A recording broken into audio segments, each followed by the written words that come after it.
Okay, in this video, we are again looking at adding fractions with unlike denominators.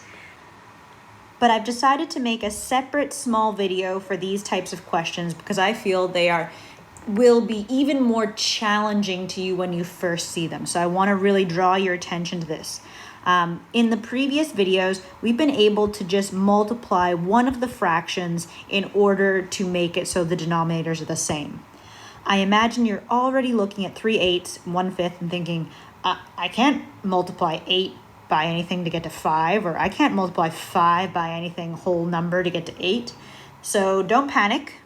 There is a simple solution, but it's, I would say, one more step. Previously, we were looking for, if you thought about it that way, greatest common factors to multiply by. Now, if you want to think about it this way, we're looking for the greatest common multiple. So I'm going to sit here and I'm going to think, okay, what are some multiples of 8? 8, 16, 24, sorry, not the greatest common multiple, the lowest common multiple. 32, 40, I know that's where I need to stop, so I'm going to.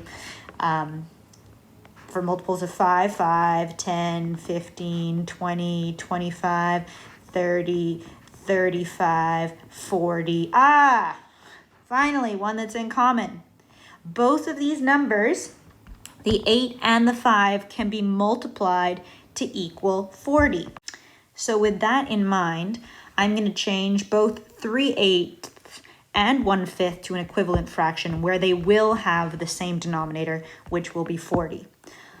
So starting with the 3/8, in order to get the 8 to multiply to 40, I have to go times 5. When I do the bottom, I do the top. So my fraction there becomes 8 times 5 is 40. 3 times 5 is 15. Okay. Looking now at 1/5, in order to get that to have a denominator 40, so I can add them together, 5 times 8 is 40. So I times by 8, times by 8. 5 times 8 is 40. 1 times 8 is 8. Hey, Miss Cooper, did you notice that I times this number by that and times that number, like 8 times the 5, 5 times the...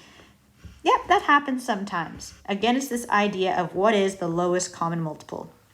I'm hoping, though, that as soon as you look at 8 and 5, you can think, hey, they both multiply to 40.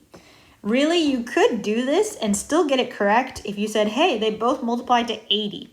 That's true, but usually you want to put the answer, remember, in the simplest or lowest terms, the lowest form. If you multiply it so it has a denominator of 80, you're not going to be in the lowest terms because we know we can do it with a denominator of 40. Let's see what our answer is. So obviously it's going to be, here, I'll rewrite it for us now.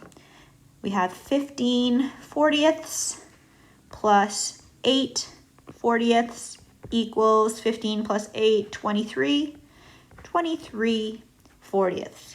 Just going back to what I was saying a minute ago, if we decided to multiply it to 80 because you're like, oh, that's something a multiple they have in common, your answer would have ended up being, so 40 times 2 is 80, and 23 times 2 is 46, which is fine. This is in fact not a wrong answer. Having said that, I have a feeling the computer might not accept it because it might be looking for lowest terms. It recognizes that I can multiply both these numbers, divide both these numbers by 2, divided by 2, divided by 2, and have the lowest the answer in lowest terms as 23 40ths. So another example, same thing. Hey, I can't multiply 7 by anything to get to 5. Hey, I can't multiply 5 by anything to get to 7.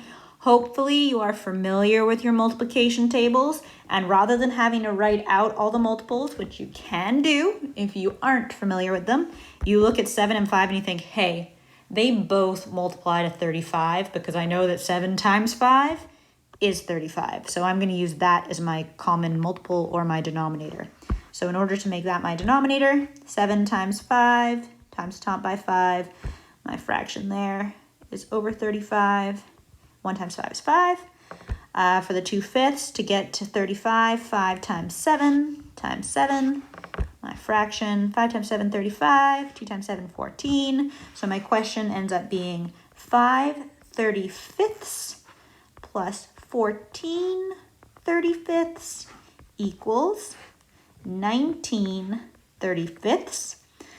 And if you remember anything from doing factoring before, we know that 19 is a prime number and cannot be divided by anything. So this is its lowest terms.